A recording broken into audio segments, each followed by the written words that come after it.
السلام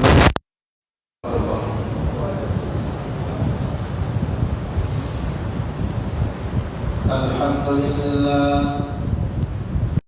نحمده ونستعينه ونستغفره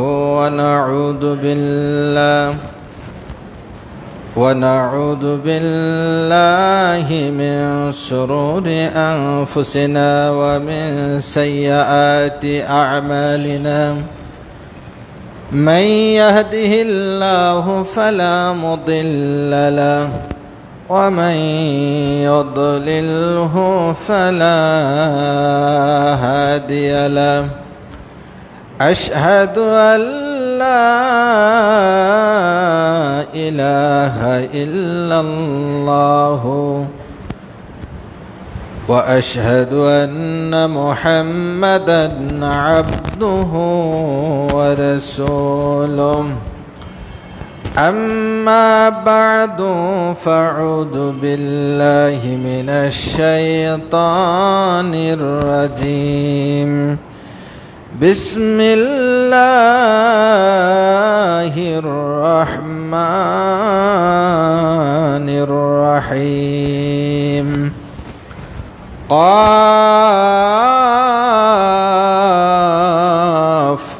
والقرآن المجيد بل عجبوا أن جاءهم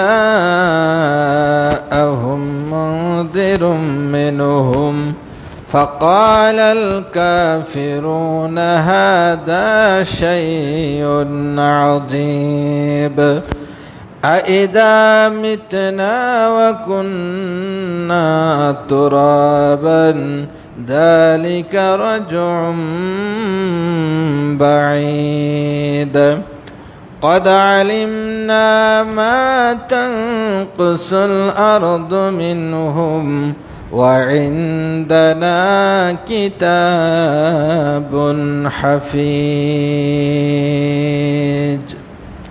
بارك الله لنا ولكم في القرآن العظيم ونفعنا وإياكم بالآيات وذكر الحكيم إنه تعالى جواد كريم مالك بر رؤوف رحيم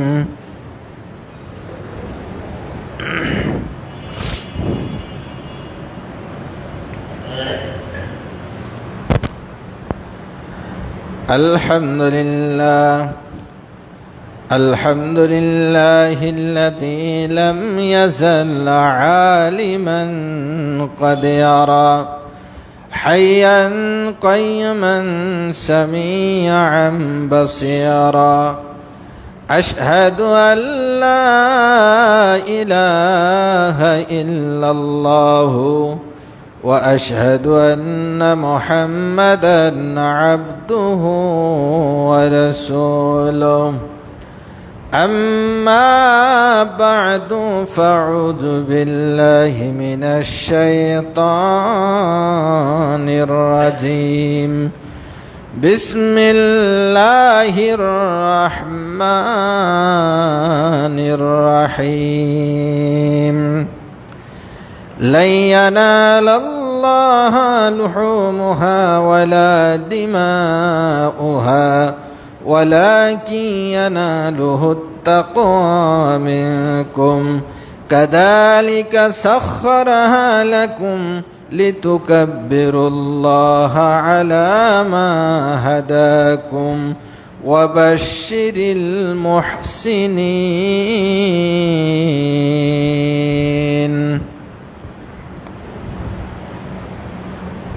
যাবতীয় প্রশংসা মহান আল্লাহ সুবহানাহু ওয়া তাআলার আলিশান দরবারে নিবেদন করছি যে রব্বুল আলামিন আমাদের পবিত্র হজ ও কুরবানির মাসে সালাতুল জুমা আদায়ের লক্ষ্যে অত্র বাইতুল ফালাহ জামে মসজিদে জমায়েত হওয়ার তৌফিক দান করেছেন। সেই মহান মাবুদের শুকরিয়া আদায় করি, সকলেই পড়ি আলহামদুলিল্লাহ।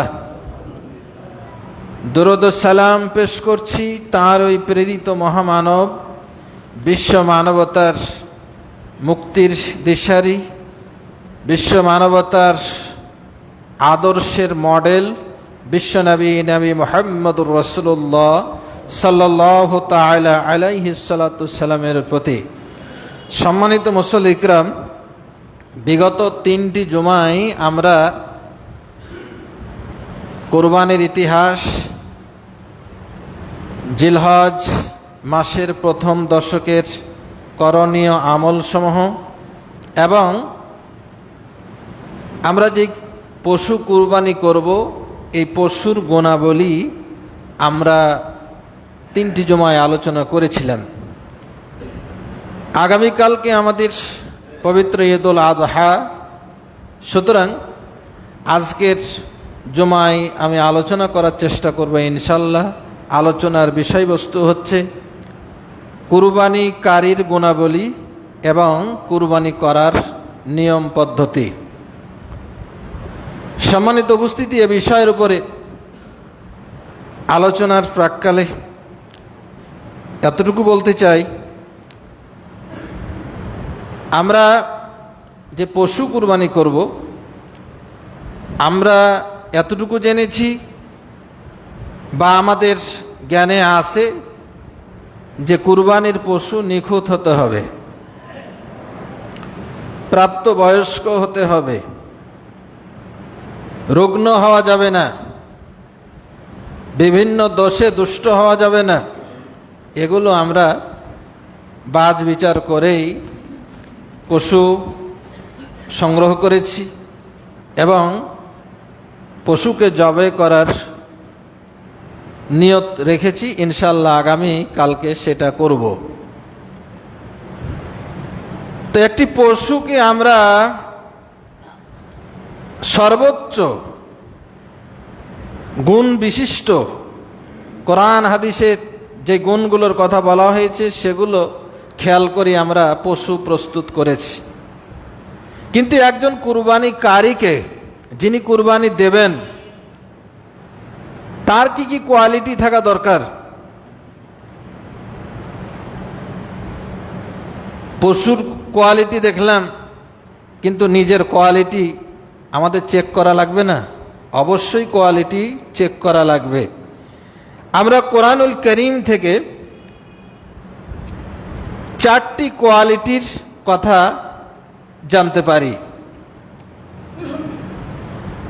একজন কুরবানিকারীকে অবশ্যই মুখবিত হতে হবে, দ্বিতীয়ত মুত্তাকি হতে হবে, তৃতীয়ত মুহসিন হতে হবে, চতুর্থ তো মুসলিম হতে হবে। এই 4টা কোয়ালিটির কথা আল্লাহ সুবহানাহু ওয়া তাআলা কোরআনুল হাকিমে ব্যক্ত করেছেন। এখন মুখবিত, মুত্তাকি, মুহসিন এবং মুসলিম কাকে বলে, এ পরিচয়টা জানা অতীব জরুরি।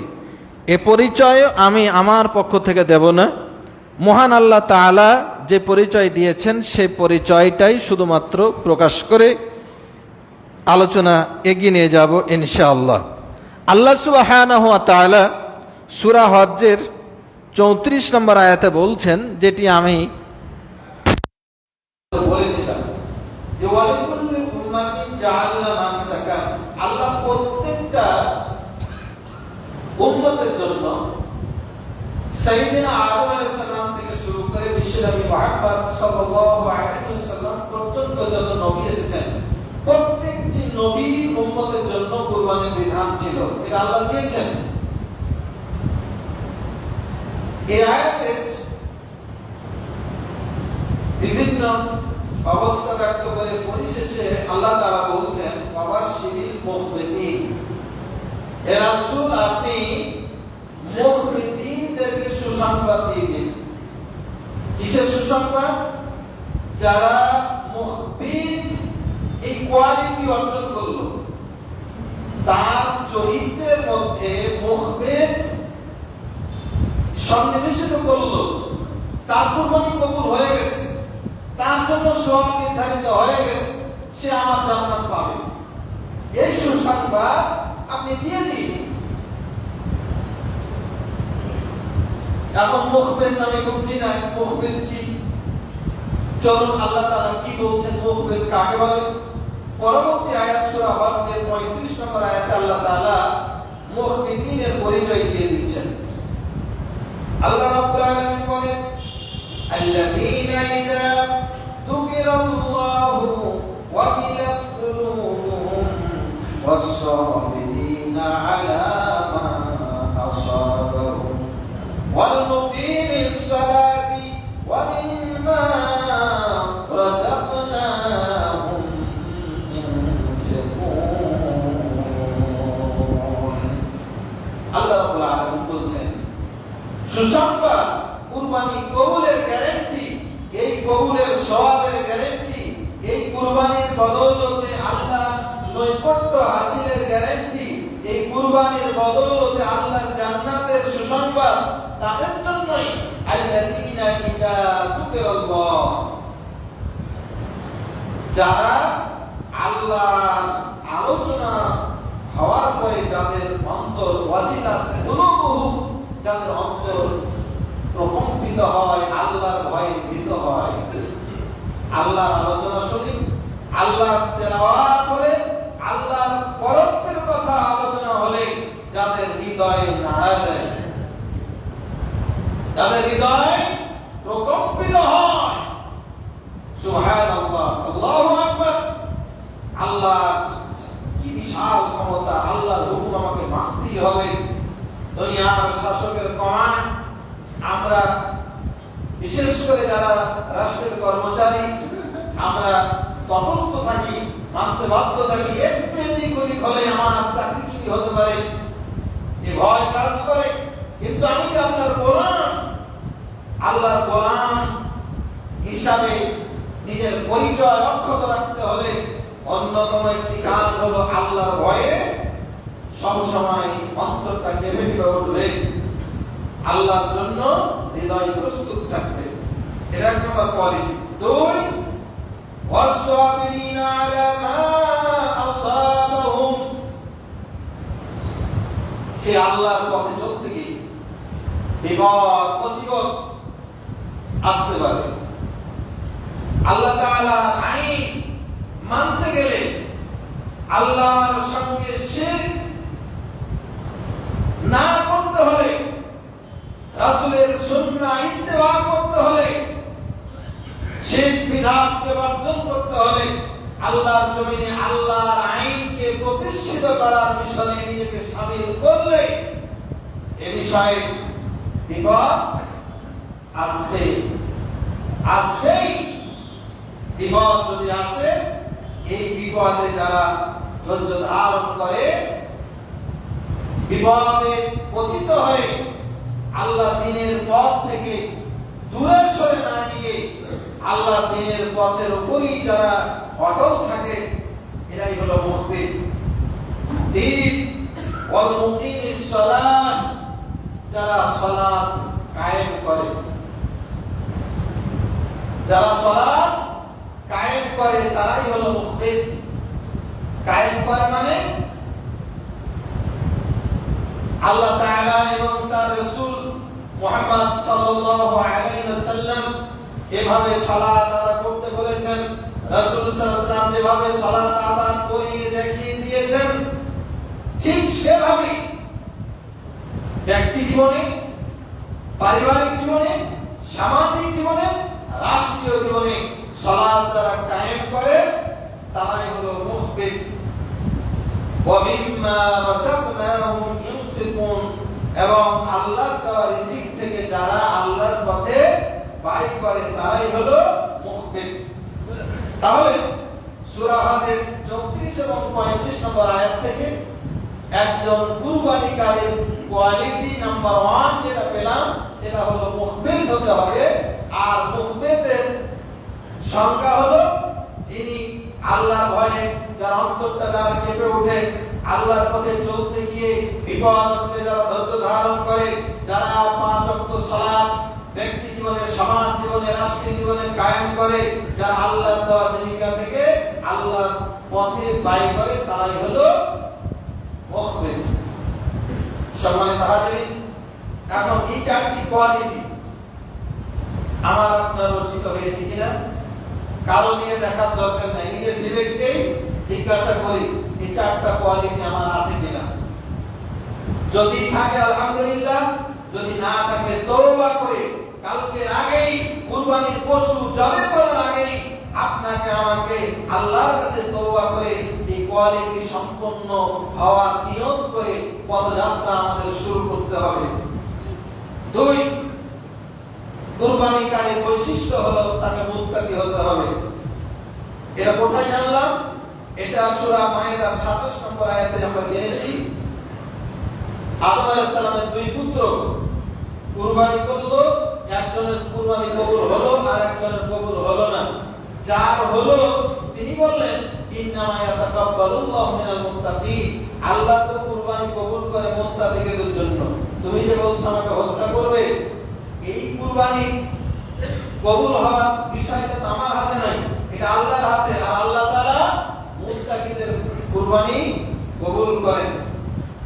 এখন মুত্তাকি কাকে বলে? মুত্তাকির সংজ্ঞা আল্লাহ সুবহানাহু ওয়া তাআলা কোরআনুল কারীমের শুরুতে সূরা বাকারার প্রথমেই বলেছেন। কি সেটা? আলিফ লাম মিম যালিকাল কিতাব লা রাইবা ফি হুদাল লিল মুত্তাকিন। এই কোরআনটা মুত্তাকির জন্য হেদায়েত। এখন মুত্তাকির সংজ্ঞায় বলা হচ্ছে আল্লাযীনা ইউমিনুনা বিল গায়ব, যারা অদৃশ্যকে বিশ্বাস করে, আল্লাহকে বিশ্বাস করে, পরকালে বিশ্বাস করে ইত্যাদি। ওয়া ইউকিমুনাস সালাত, যারা সালাত কায়েম করে। ওয়া মিম্মা রাযাকনাহুম ইউনফিকুন, যারা আল্লাহর দেওয়া জীবিকা থেকে খরচ করে। ওয়াল্লাযীনা ইউমিনুনা বিমা উনজিলা ইলাইকা ওয়া মা উনজিলা মিন ক্বাবলিক ওয়া বিল আখিরাতি হুম ইউকিনুন, যারা কোরআনের প্রতি, কোরআনের পূর্বে যত আসমানী কিতাব নাযিল হয়েছিল সকল কিতাবের প্রতি যারা বিশ্বাস করে এবং যারা পরকালে বিশ্বাস করে তারাই হলো মুত্তাকি। সূরা আলে ইমরানের 134 নম্বর আয়াতে আল্লাহ তাআলা মুত্তাকি আরেকটি পরিচয় দিচ্ছেন, আল্লাযীনা ইউনফিকুনা ফিস সাররাই ওয়াদ দাররাই ওয়াল কাযিমিনাল গায়যা ওয়াল আফিনা আনিন নাস, যারা সুখেও দান করে দুঃখেও দান করে, যারা রাগকে কন্ট্রোল করে এবং যারা মানুষকে প্রতিশোধ নেওয়ার ক্ষমতা থাকার পরেও যারা মাফ করে দেয় তারা হলো মুত্তাকি। সূরা আলে ইমরান 135 নম্বর আয়াতে আরেকটি যোগ করছেন মুত্তাকির পরিচয়ে, আল্লাযীনা ইযা ফাআলু ফাহিশাতান যালামু আও যালামু আনফুসাহুম যাকারুল্লাহ ফাস্তাগফিরু লিযুনুবিহিম। মুত্তাকি তারাই যাদের দ্বারা কোনো পাপ হয়ে গেলে অথবা নিজের আত্মার উপর কোনো জুলুম করে বসলে এই পাপের উপরই ওয়াটাও থাকবে না। বাপ দাদারা করেছে, বড় হুজুর করে আসছে এতদিন ধরে, এই অতীতের উপর নির্ভর করবে না, পাপের উপর বহাল থাকবে না। বরং যদি বুঝতে পারা যায় কোরআন এবং সেই হাদিসের মানদণ্ডে যে আমার কাজগুলো ভুল, এটা ভুল জানার পরে ভুলের উপর যারা অটল থাকবে না, বরং যাকারুল্লাহ সঙ্গে সঙ্গে আল্লাহকে স্মরণ করবে, ফাস্তাগফিরু লিযুনুবিহিম এবং অতীতে কৃত ভুলের জন্য আল্লাহর কাছে ক্ষমা চাইবে, তারাই হলো মুত্তাকি। সূরা আম্বিয়ার 49 নম্বর আয়াতে আল্লাহ তাআলা মুত্তাকি আরেকটা সংজ্ঞা দিচ্ছেন, আল্লাযীনা ইয়াখশাউনা রাব্বাহুম বিল গায়ব ওয়া হুম মিনাস সাআতি মুশরিকুন। মুত্তাকি তারাই যারা সদা সর্বদা আল্লাহকে দেখেনি কিন্তু আল্লাহর ভয়ে ভীত থাকে সব সময়। ওয়া হুম মিনাস সাআতি মুশরিকুন, এবং পরকালের ভয়ে তারা ভীত থাকে যে পরকাল হয়ে গেলে আমার আমলের জন্য জবাবদিহি করতে হবে, আমল যদি ভালো না হয় তাহলে ভাষাই হতে হবে। এই ভয়ে যারা ভীত থাকে তারাই মুত্তাকি। কোরআনুল কারীম হাদিসে অনেক ব্যাখ্যা আছে, কোরআনুল কারীমে এই কয়েকটি সংজ্ঞা দেওয়া হয়েছে মুত্তাকি। এখন আমরা মিলাই, আমরা তো আগামী কালকে পশু জবাই করব, দাঁতওয়ালা পশু কিনেছি, হৃষ্টপুষ্ট পশু কিনেছি, নিখুঁত পশু করে করেছি, কিন্তু আমি যে জবাই করব আমার চরিত্রের মধ্যে আল্লাহকে আমি বিশ্বাস করি কিনা, কোরআনুল কারীমের ফাঁসগুলা বিশ্বাস করি কিনা, নাকি মনে করি কোরআনের কিছু অংশ মানবো কিছু অংশ মানবো না, মসজিদে মানবো মসনদে মানবো না, এমন কোন নিয়ত আছে কিনা? ও মুসলমান, যদি এমনটি থেকে থাকে ধর্ম কর্ম শুধু মসজিদে খানকায়, আর রাষ্ট্র চলবে আমার নেতার আদর্শ দিয়ে, আমি তার কাজকর্ম দিয়ে, এই চেতনা নিয়ে যারা রাজনীতি করবে, এই চেতনা নিয়ে যারা পথ চলবে, আল্লাহর কসম, আল্লাহর কোরআনের আয়াত বলছে ও মুত্তাকিনা, আর মুত্তাকিনা হলে তার কুরবানি আল্লাহর দরবারে গৃহীত হবে না। আমি আপনি মিলায় দেখি আমি পরকালে বিশ্বাসী কিনা, আমি মিলায় দেখে আমার চরিত্রের সঙ্গে আমি সুখে দুঃখে আল্লাহর রাস্তায় দান করি কিনা, আমি একটু মিলায় দেখি আমি রাগকে কন্ট্রোল করি কিনা, আমি মিলায় দেখি আমার পাওয়া থাকার পরেও আমি প্রতিশোধ না নিয়ে মাফ করি কিনা, আমি মিলায় দেখি আমার জীবনে পাপ পাওয়ার পরে পাপের উপর অটল থাকছি না তওবা করে আমি দিনের পথে ফিরে আসছি, আমি মিলায় দেখি আমি গোপনে আল্লাহকে ভয় করছি কিনা, পরকাল ভয়ে ভীত কিনা। যদি থাকি আলহামদুলিল্লাহ, কুরবানি করব, কবুল হয়ে যাবে, আল্লাহর নৈকট্য লাভ করব, জান্নাত পাবো ইনশাআল্লাহ। সম্মানিত উপস্থিতি, কুরবানিকারীর তৃতীয় কোয়ালিটি হলো তাকে মুহসিন হতে হবে। আল্লাহ তাআলা সূরা হাজের 37 নম্বর আয়াতে বলছেন, লা ইয়ানালুল্লাহা লুহুমুহা ওয়ালা দিমাউহা ওয়ালাকিন ইয়ানালুহু তাকওয়া মিনকুম। আল্লাহ তাআলা বলছেন তোমাদের কুরবানির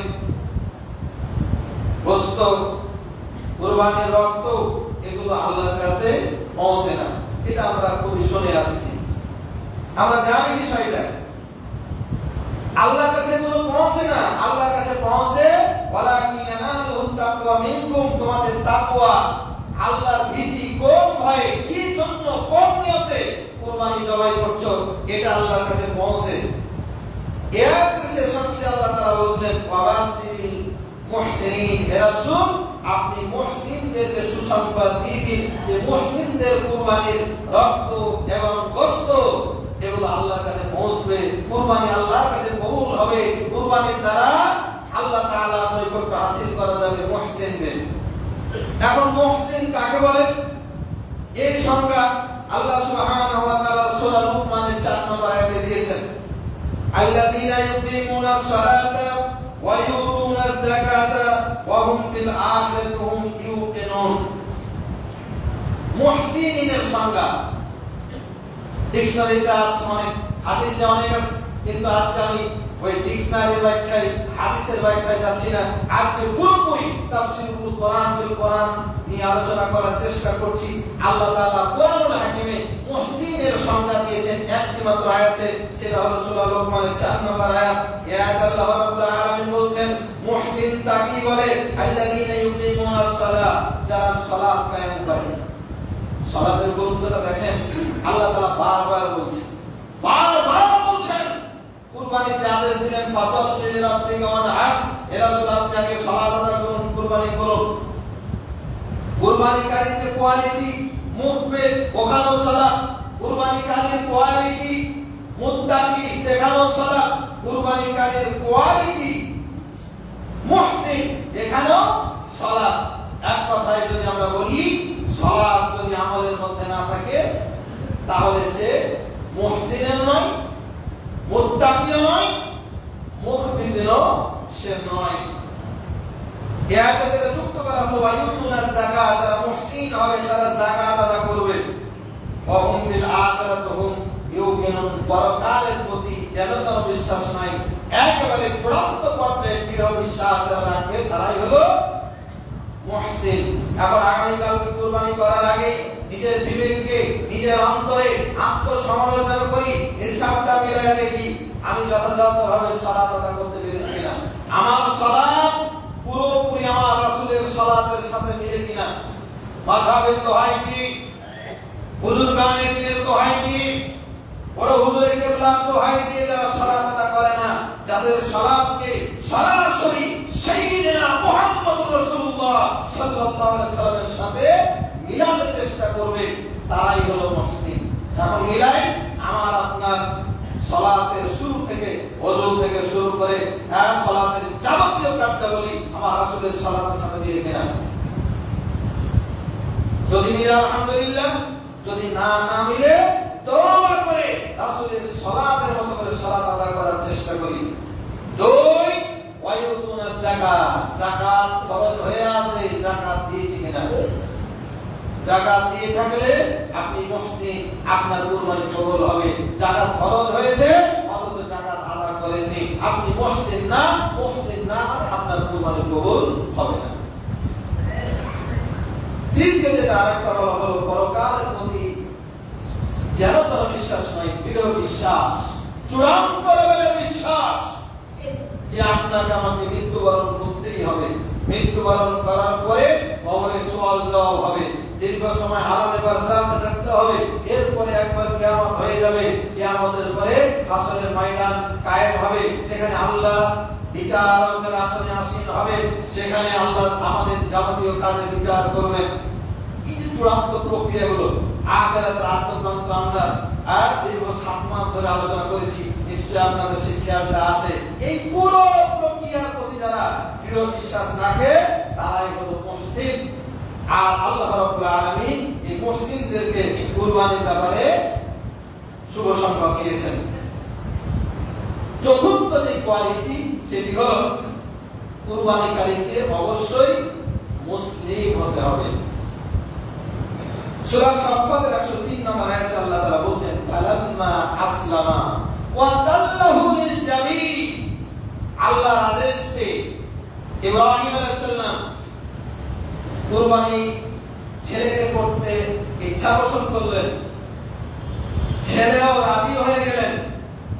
পিতা এবং পুত্র উভয়ই যখন মুসলমান হয়ে গেলেন, কুরবানির জন্য একেবারে কুরবানি করা শুরু করলেন, আল্লাহ তাআলা সাথে সাথে ডাকতে বললেন, অনাদাইনাহু আইয়া ইব্রাহিম, হে ইব্রাহিম তোমার কুরবানি করো, তুমি স্বপ্নকে বাস্তব করে দিয়েছো, আমার আদেশ তুমি পূর্ণ করেছো, তোমার কুরবানি মঞ্জুর।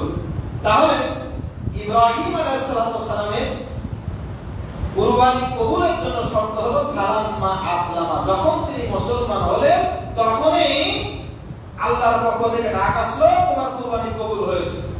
এখন আমি আপনি যদি মুসলিম হতে পারি তাহলে আমার আপনার কুরবানি কবুল হবে। এবং এই কুরবানিকারীদের ব্যাপারই বলা হয়েছে, যখন কুরবানির পশুর রক্ত মাটিতে ঝরে পড়ার আগেই সেটা আল্লাহর কাছে আগে পৌঁছে যায়। তবে শর্ত হলো আপনাকে আমাকে মুসলিম হতে হবে। মুসলিম কাকে বলে? মুসলিমের সংজ্ঞা এখানে আমি একটু হাদিস থেকে সংজ্ঞাটা দিতে যাচ্ছি।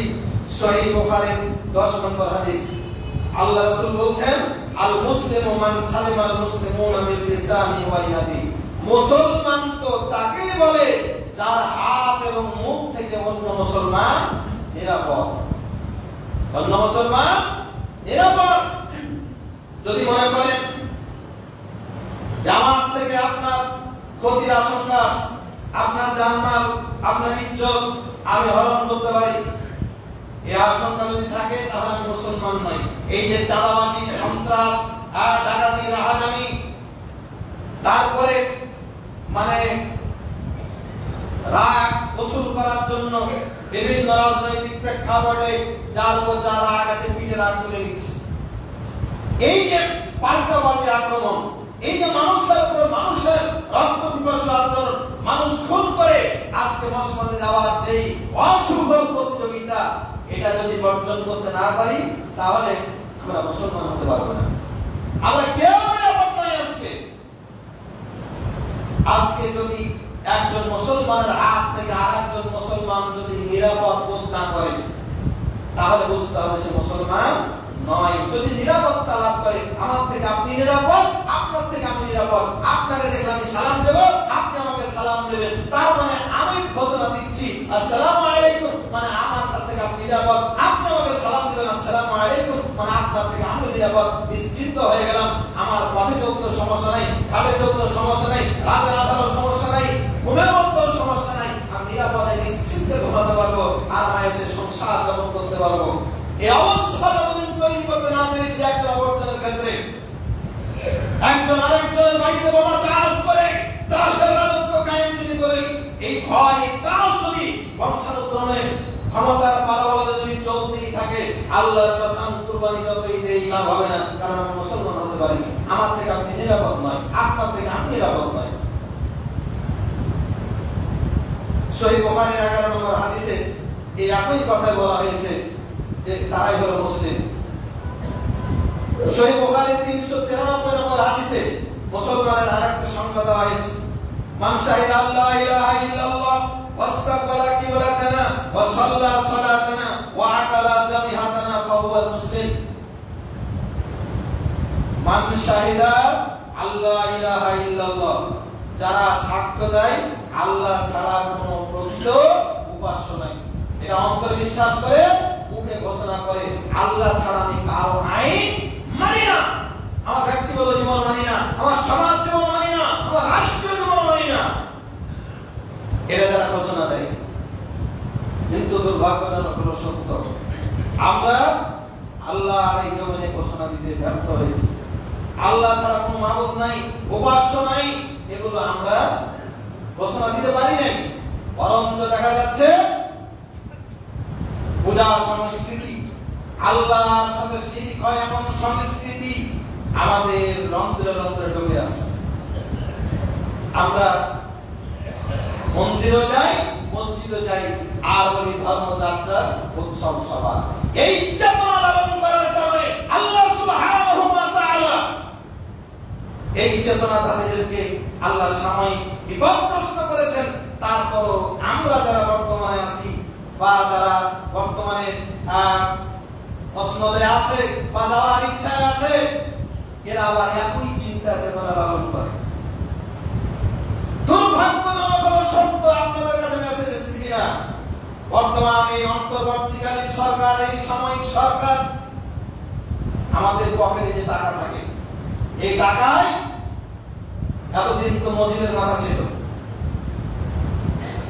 কোন প্রাণীর ছবি থাকতে পারবে না মুসলমানদের ঘরে, অথচ আমাদের পকেটে আমাদের এই যে দান বাক্সে আমরা কোটা যাচ্ছে, কোটাতে প্রত্যেকে কি মাথা বলেছি, মাথা বলেছি, মাথা বলেছি, প্রত্যেকটা কয়েনে মজিদের মাথা, প্রত্যেকটা টাকায় মজিদের মাথা, ভিতরে মাথা, বাইরে মাথা, ডাইরেক্ট মাথা, টাকালে মাথা। আগেগুলো তো ছিল কি বাঘ ছিল, ভালো চলবে না, কোনো প্রাণীর ছবি থাকবে না, কোথায় আসছে সবগুলো আমাদের কোটাতে ঢুকে গেছে।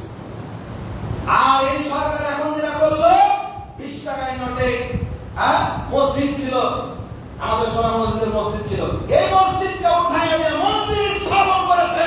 তীব্র নিন্দা এবং ঘৃণা জানাচ্ছে তোমার পক্ষ থেকে। সরকারকে বলবো এই টাকা প্রত্যাহার করুন, মুসলমানদের টাকায় মসজিদ থাকতে পারে না, মুসলমানদের মসজিদের কোটায় মন্দির ঢুকতে পারে না। আমরা অনেকেই বলছি বিগত সরকার পতন হয়েছে, আমরা ইউনূস সরকারকে অনেক দিন চাই না, ইউনূস সরকার চাই না, হাসিনাও চাই না, খালেদাও চাই না, নিজামীও চাই না, আমরা চাই বাংলাদেশের জমিনে ইসলামী শাসন ব্যবস্থা দিয়ে চলুক, আল্লাহর আইন দিয়ে চলুক, কোরআন দিয়ে চলুক, হাদিস দিয়ে চলুক। এই চিন্তা যে লালন করতে পারবে না, তার মুসলমান হওয়ার কোনো মুসলমান নয়, তার কুরবানি কবুল হবে না। কিসের মুসলমান আপনি, কিসের কুরবানি দেবেন আপনি? এই চেতনা লালন করুন, আপনি সংস্কার পন্থী হন, আর আপনি নির্বাচন পন্থী হন, সেই পন্থী হন। এগুলো ত্যাগ করে যতক্ষণ পর্যন্ত খেলাফত পন্থী, আল্লাহর জমিনে আল্লাহর আইন কায়েম দরকার, জীবনে দরকার, রাষ্ট্র দরকার, এই চেতনা লালন করে এই শিরক ও খাত যতদিন করতে না পেরেছেন কোনো লাভ নেই। মান শাহিদা আল্লাহ ইলাহা ইল্লাল্লাহ, যে সাক্ষ্য দিল আল্লাহ ছাড়া কোনো ইলাহ নাই, আল্লাহর শরীক নাই, এটা যারা অস্বীকার করলো, আল্লাহ ছাড়া অন্য কোনো শিরকে যারা অস্বীকার করলো, আমাদের কিবলাকে কিবলা বলে মানলো, ওয়াসাল্লা সালাতানা, আবারও রাসূল তাকিদে বলছেন যারা আমাদের সালাতের মতো করে যারা সালাত আদা করলো, বিদআতের কোনো আশ্রয় এখানে নেই। ওয়াকালা জামিহাতানা, যারা আমাদের জবাই করাকে খেলো, আমি রাসূল যেভাবে জবাই করতে বলেছি এই জবাই বস্তু যারা খেলো, ভগবান মুসলিম, সেই হলো মুসলিম। আর মুসলিম হলে কুরবানি কবুলের গ্যারান্টি আছে। সম্মানিত উপস্থিতি, তাহলে এই এখন পর্যন্ত আলোচনায় আল্লাহ তাআলা কোরআনুল হাকিমে একজন কুরবানিকারীর 4টা কোয়ালিটি বলেছেন: মুখবির, মুত্তাকি, মুহসিন এবং মুসলিম। এই চারটা কোয়ালিটি কিছু সংজ্ঞা আমরা জানলাম। এইগুলো যদি অর্জন না হয়ে থাকে আল্লাহর রাস্তে দেরি নাই, রাখনি, এই মুহূর্তে মনে মনে তওবা করুন, আল্লাহ এই গুণগুলো আমার আছে, আমি এগুলো পরিত্যাগ করলাম, আল্লাহ তওবা করলাম, আগামী দিনে তোমার মুহসিন মুত্তাকি মুখবিত মুসলিম বান্দাদের গুণগুলো আমি অর্জন করার চেষ্টা করব। যদি করতে পারি আলহামদুলিল্লাহ আমাদের কুরবানি সফল হবে। আর যদি মনে করেন যা ছিল তাই থাকবো, মানি না, এগুলো চলতে পারে না, তাহলে আল্লাহর রাস্তে বলবো আপনি পশুটা জবাই করিয়েন না। আপনি আল্লাহর কোরআনে বিশ্বাসী নন, আপনি আল্লাহর কোরআনকে মানেন না, বিশ্বাস করেন না, আপনার জন্য কুরবানি নয়। আপনার এই অবিশ্বাসী মন নিয়ে কুরবানি করা আর একজন হিন্দুর পশু বলি দেওয়ার মধ্যে আমি কোনো তফাৎ করে পাই না। সে দেবতার নামে পশু কুরবানি করলেন, আপনি আপনার মনের খায়েশের জন্য কুরবানি করলেন, কষ্ট খাওয়ার জন্য করলেন, আত্মীয়কে দেখানোর জন্য করলেন, মানুষে কি বলবে এই জন্য করলেন, পার্থক্য নাই। সমাজ মুসলিমরা আমরা এই কোয়ালিটিগুলো অর্জন করে কুরবানির জন্য নিজেকে প্রস্তুত করি। ইনশাআল্লাহ আগামী কালকে আমরা যে কাজগুলো করব সংক্ষেপে সেগুলো বলে আমি শেষ করছি। সেটি হলো আগামী কালকে আমরা না খেয়ে ঈদের মাঠে যাব। কোনো কিছু খাবেন না। আমাদের চাপায়ের অভ্যাস কি? আমরা খেয়ে যেতে হবে না, এই কুরবানির ঈদে এটা খাওয়া যাবে না, খেজুরও খাওয়া যাবে না, কোনো কিছু খাবেন না। না খেয়ে কতক্ষণ থাকা যাবে? এই থাকা যাবে না বলেই আল্লাহ রাসূল সাল্লাল্লাহু আলাইহি সাল্লাম ঈদের নামাজ সূর্য ওঠার 8 ঘন্টা পরে ঈদের নামাজ শুরু করেছেন। এই চিঠি আসছে চুনাখালী আপনাদের আদি ইনায়াতুল্লাহ ঈদগাহে সকাল 7টায় জামাত যাবেন। সে সময় সকাল 4টা ভোর 4:15 ফজরের নামাজ পড়ি, আর 7টা পর্যন্ত শুধুমাত্র এই বেনামাজীদেরকে ঈদের মাঠে নেওয়ার জন্য এতক্ষণ সময় অপেক্ষা করা হয়। একজন মুসল্লি যিনি ফজরের নামাজ 3:55 উঠবেন, 4:15 যিনি ফজরের নামাজ পড়বেন, তার জন্য 7টা পর্যন্ত অপেক্ষা করা লাগে নাকি? এই 7টা 8টা যত বিলম্বের নামাজ সবগুলো এই বেনামাজীগুলো 7টার সময় ঘুম থেকে উঠবে, ওই বেনামাজীগুলোকে ঈদের জামাতে শামিল করার জন্য। যারা ঈদগাহের দায়িত্বশীল আছেন, আমি ইতিপূর্ব বলেছি, আজ বলছি, দায়িত্ব যদি কাঁধে থাকে, যারা এখানেও আছেন, আমার অনলাইন খুতবা যাচ্ছে, তাদের কাছেও এই মেসেজ যাবে আমি আশা করি। যদি রাসূলের সুন্নাহ পদ্ধতি অনুযায়ী ঈদের সালাতের ওয়াক্ত টাইম নির্ধারণ করতে না পারেন, তাহলে ওই কমিটিতে আপনি 100% অযোগ্য, আপনার থাকার কোনো দরকার নেই। যদি পারেন আপনি ঈদগাহ কমিটিতে থাকেন, যদি না পারেন আপনার কমিটিতে থাকার কোনো অধিকার আপনার নেই। রাসূল একটা সময় বললেন, আপনি আরেকটা সময় নিয়ে যাবেন, এই আউয়াল ওয়াক্তকে তাখির করে শেষে নিয়ে যাবেন, এই অধিকার আল্লাহ তাআলা আপনাকে দেন না, ইসলাম দেয় নাই। তো বলছিলাম ঈদের নামাজে না খেয়ে যাবেন, এক রাস্তা দিয়ে যাবেন আর এক রাস্তা দিয়ে আসবেন। যাওয়ার আগে তাকবীর করতে করতে যাবেন। আমরা তো গল্প করতে করতে যাই, জোরে জোরে তাকবীর বলবেন, আমরা বলি যে মানুষ কি বলবে, কেউ দেখছে না। না, প্রত্যেকে হেঁটে যাবেন, হেঁটে যাওয়া সুন্নাহ, হেঁটে যাবেন আর তাকবীর বলবেন, আল্লাহু আকবার, আল্লাহু আকবার, লা ইলাহা ইল্লাল্লাহ, আল্লাহু আকবার, আল্লাহু আকবার ওয়া লিল্লাহিল হামদ। এই তাকবীর বলবেন আর যাবেন। এই তাকবীর কতক্ষণ পর্যন্ত বলবেন? শুধু ঈদের দিন নয়, সব সময় বলবেন, সব সময় বলবেন। বিশেষ করে এটা আজকের দিন ফজর থেকে শুরু করেছি, 13 তারিখ মঙ্গলবার আসর পর্যন্ত প্রত্যেক ফরজ নামাজের পরে আল্লাহু আকবার, আস্তাগফিরুল্লাহ, আস্তাগফিরুল্লাহ, আস্তাগফিরুল্লাহ, আল্লাহুম্মা আনতাস সালাম মিনকাস সালাম তাবারাকতা ইয়া যাল জালাল ওয়াল ইকরাম, এতটুকু বলার পরে এই তাকবীর একবার ন্যূনতম 2-3 বার করে বলবেন। সম্মানিত উপস্থিতি, এবার ঈদের খুতবা হয়ে যাওয়ার পরে কুরবানি করবেন। খুতবা ঈদের নামাজ শেষ করার আগে, ঈদ পড়ার আগে কিন্তু কুরবানি করা যায় না। যদি কেউ ঈদ করার আগে কুরবানি করে নেয়, তাহলে তার গোশত খাওয়া হবে, কুরবানি কবুল হবে না। ঈদের পরেই কুরবানি করতে হবে। সম্মানিত উপস্থিতি, পশু জবাই করার আগে খেয়াল করবেন যেন চাকুটা ভালোভাবে ধারালো হয়ে যায়। পশু জবাই করতে গিয়ে দেখা যায় কাটছে না, কষ্ট, এটা করা যাবে না। আল্লাহ রাসূল সাল্লাল্লাহু আলাইহি ওয়াসাল্লাম হাদিস শরীফের মধ্যে বলছেন, সহিহ মুসলিমের 1955 নম্বর হাদিস, ওয়াইদা যাবাহতুম ফাহসিনুল যাবাহাতা, যখন তোমরা জবাই করবে তখন ভালোভাবে জবাই করবে। ওয়াল ইউহাত্তু, যখন এবং চাকুটা যেন ভালোভাবে ধার করে নাও। রাসূল সাল্লাল্লাহু আলাইহি ওয়াসাল্লাম এই হাদিসের মধ্যে স্পষ্টভাবে নির্দেশনা জারি করছেন। আর একটা যেটা জিজ্ঞেস মানে খেয়াল রাখবেন, পশু জবাই করার সময় জীবিত ব্যক্তির পক্ষে, পরিবারের পক্ষে কুরবানি হবে, কারো নামে নয়। আমরা বলি এটা আমার বাবার নামে, এটা আমার নামে, এই নাম বলা হয়। খবরদার, দুইটা জিনিসের ক্ষেত্রে মনে রাখবেন, কোনো নামে চলে না, কেবল মুখে উচ্চারণ করা যায় না। নামে হবে আল্লাহ, আমার পক্ষ থেকে, আমার বাবার পক্ষ থেকে, আমার পরিবারের পক্ষ থেকে। আর নামের ভিন্ন জিনিস আমরা অনিচ্ছাকৃত বলে ফেলি। এই অনিচ্ছাকৃত ভুলের জন্য দুইটা জিনিস নষ্ট হয়ে যায়, এক কুরবানি নষ্ট হয়ে যায়। আর যদি আপনি অনিচ্ছাকৃত মনে নাই, কিন্তু বউকে যদি বলেন তোমাকে তালাক, আপনি মন থেকে বলছেন না, কিন্তু তালাক হয়ে যাবে। আপনি মন থেকে বলছেন না যে আল্লাহর নামে কুরবানি নয়, কিন্তু আপনি যখন বলছেন আমার বাপের নামে, তখন এটা ভুল হয়ে গেল, এটা শিরকের পর্যায়ে চলে যাবে। সুতরাং খুবই সতর্ক থাকবেন, বলবেন আমার বাবার পক্ষ থেকে, আমার পরিবারের পক্ষ থেকে আল্লাহর নামে জবাই করছি।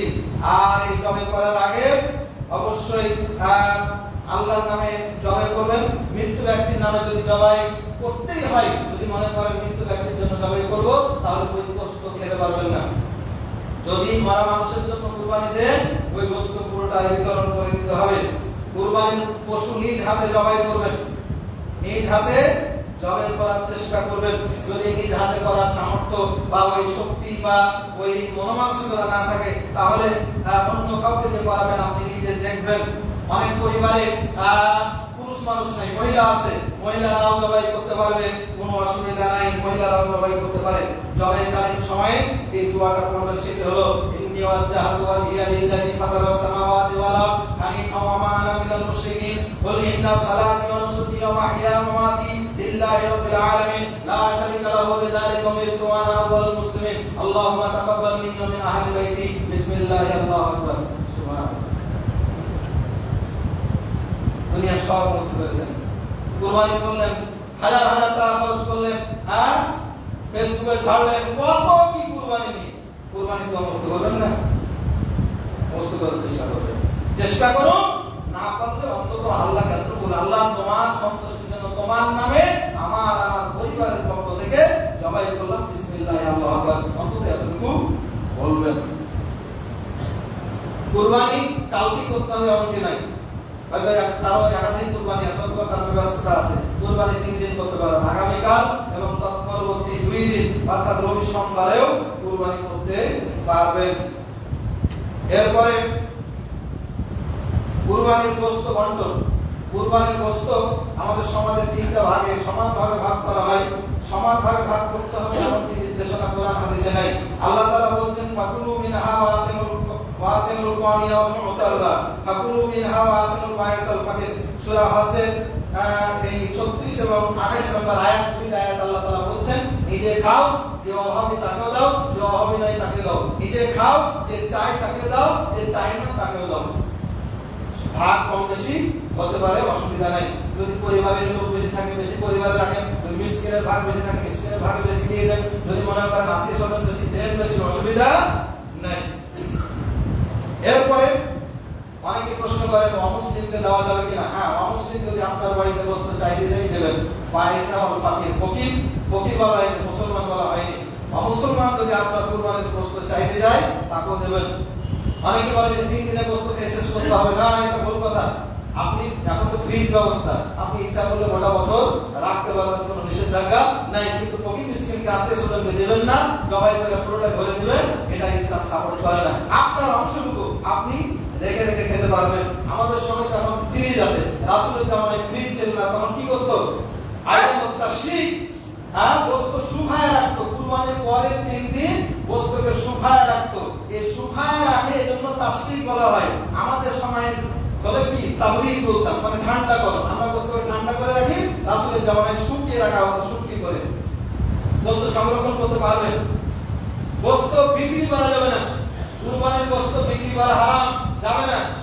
আপনি নিজে বিক্রি করেন, বেশি সাধারণত কুরবানি যারা দেয় তারা বিক্রি করে না, কিন্তু যারা ফকির, যারা চাইতে চাইতে বেলা গেল গোস্ত হয়ে গেছে, এখন এই ফকির হোটে যারা বিক্রি করে, এটা সচরাচর দেখা যায়।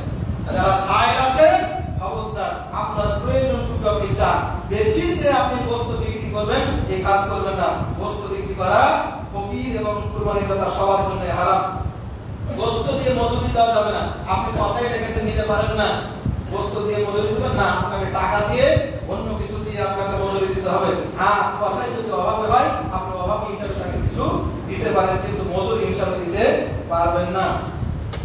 এরপরে যদি কুরবানিকারী, মনে করেন আপনি কুরবানি দিবেন, কুরবানির পশু কিনেছেন কিন্তু কালকে আগে মারা গেলেন, এমন পরিবার যদি দেখে যে আপনার অনেক ঋণ আছে, আপনার অনেক ঋণ আছে, অনেক ঋণগ্রস্ত, ঋণ পরিশোধের কোনো ব্যবস্থা নাই, তাহলে কুরবানি না দিয়ে কুরবানির পশু বিক্রি করে এই মরা মানুষটা কুরবানির ঋণ পরিশোধ করা বেশি যুক্তিযুক্ত। অনেকে আবার কুরবানি দেয় না বলে টাকাটা দিয়ে দান করবো না, এটা না যায়, দেওয়া যাবে না। কুরবানি অবশ্যই দিতে হবে, কুরবানি না দিয়ে কুরবানির টাকা দেওয়া যাবে না। সম্মানিত উপস্থিতি, এই কুরবানির চামড়াটা আমরা ভালোভাবে খাওয়ানোর চেষ্টা করব। পরিবর্তিত পরিস্থিতিতে আশা করা যায় এবার কুরবানির চামড়ার কিছু আমরা মূল্য পেতে পারি, তো কুরবানির চামড়াটা ভালোভাবে খাওয়ানোর চেষ্টা করব ইনশাআল্লাহ। এই চামড়া বিক্রিত মূল্য সূরা তাওবা 60 নম্বর আয়াতের আলোকে 8টি খাতে আপনারা বিতরণ করার চেষ্টা করবেন, যেভাবে ইতিপূর্বে করেছেন। এবং এই ঈদ উপলক্ষে যে কাজটি বর্জন করবেন, আতশবাজি করবেন না। দেখবেন আপনার ছেলেরা আপনার পকেট থেকে টাকা নিয়ে ভটকা ফোটাবে না, এই ভটকা ফোটাতে দেবেন না। ভটকা ফোটানোর জন্য ঈদ আসেনি, এই ভটকা ফোটানো ছেলেগুলোই এক পর্যায়ে বম ফোটাবে। যারা এই পেন্সিল খায়, গাঁজা খায়, ওরা আগে বেড়ি খায়, বেড়ি খাওয়ার থেকে উন্নতি হয় ওদের মাদকের। এই যারা বোমাবাজ, যারা এর আগে ভটকা ফোটায়, তারপরে কি করে, বোমাতে হাত দেয়। সুতরাং এই সংস্কৃতি বন্ধ করবেন। এরপরে ঈদ পুনর্মিলন অনুষ্ঠান উপলক্ষে এই যে পিকনিক হয়, এগুলো করবেন না। অশ্লীল পিকনিক চলবে না, যেখানে গান বাজনা হয় চলবে না। কালকে থেকে, এতদিন তো এই গরু ধোয়া ভটভটিতে গরু ধুলো, কাল থেকে এই ভণ্ড আপনাদের ছেলে মেয়েরা এই ভটভটি লোকের মাথায় দিয়ে মধ্যে পিকনিকে যাবে। আপনি যদি মুসলমান হন, আপনার সন্তানকে এই উপলক্ষে এই পিকনিকে আপনি শামিল হতে দেবেন না, নিজেও হবেন না, এগুলো বর্জন করতে হবে। আরেকটা হয় যুবক যারা নতুন বিয়ে করেছে, শ্বশুরের কাছে হন্ডা নিয়ে আগামীকাল থেকে বউ প্রদর্শনী শুরু হবে। হ্যাঁ, বউকে খোলামেলা করে ঘুরিয়ে নিয়ে যাবে, দেখুন তার ছয়টা ঘটে যায়। আল্লাহ রাসূল অনুরোধ করব, যাবতীয় অশ্লীলতা, বেহায়াপনা, বেপরদা থেকে আমাদের এই ঈদ উপলক্ষে বিরত থাকতে হবে। আল্লাহ সুবহানাহু ওয়া তাআলা আমাদের সকলকেই রাসূল সাল্লাল্লাহু আলাইহি ওয়াসাল্লাম প্রদর্শিত নিয়মে কুরবানি করার তৌফিক দান করুন। আল্লাহ সুবহানাহু ওয়া তাআলার কাছে পবিত্র জুমার খুতবায় ফরিয়াদ জানাচ্ছি, রব্বুল আলামিন, তোমার রাসূল সাল্লাল্লাহু আলাইহি ওয়াসাল্লাম যে কোয়ালিটি গুণ অর্জন করে পশু কুরবানি দিয়েছেন, ওই কোয়ালিটি গুলো আমাদের অর্জন করার তৌফিক দান করুন। যেই কোয়ালিটি সম্পন্ন পশু কুরবানি দিয়েছেন, ওই কোয়ালিটি সম্পন্ন পশু আমাদের কুরবানি করার তৌফিক দান করুন। রব্বুল আলামিন, তোমার কাছে ফরিয়াদ জানাচ্ছি, আল্লাহ, আমাদের কুরবানি যেন কবুল হয়, এমন কোয়ালিটি সম্পন্ন ঈমানদার মুসলমান হওয়ার তৌফিক আমাদের দান করুন।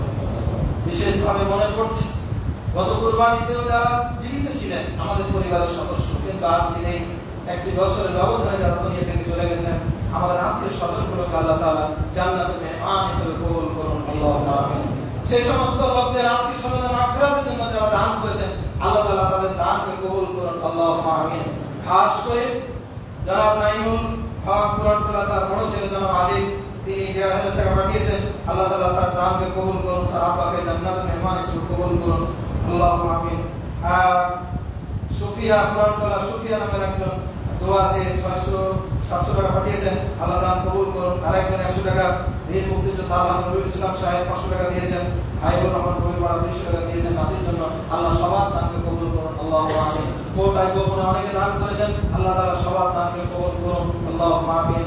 আল্লাহ তাআলাকে ফরিয়াদ জানাচ্ছি, রব্বুল আলামিন, আমরা ঈদের আনন্দ উপভোগ করব, কিন্তু ফিলিস্তিন সহ অনেক নির্যাতিত মুসলমান আছে যাদের বেঁচে থাকাটাই দুষ্কর, যাদের জীবন ধারণ করাটাই দুষ্কর, আল্লাহ তুমি ওই সমস্ত নির্যাতিত মুসলমানদের সহায় হও আল্লাহ নির্যাতনকারীদেরকে আল্লাহ ধ্বংস করে দাও আল্লাহুম্মা আনিল কাফারাতা ওয়াল ফাদারাতা ওয়াল ইয়াহুদা ওয়াল মুবতাদিয়াতা ওয়াল মুশরিকিন আল্লাহুম্মা জালজিল আকদামহুম আল্লাহুম্মা খাদির বুনিয়ানহুম আল্লাহুম্মা দাম্মির দিয়ারহুম আল্লাহুম্মা জালজিলহুম زلزالا شديدا ربنا آتنا في الدنيا حسنة وفي الآخرة حسنة وقنا عذاب النار ربنا تقبل منا إنك أنت السميع العليم وتب علينا إنك أنت التواب الرحيم سبحان ربك رب العزة عما يصفون وسلام على المرسلين والحمد لله رب العالمين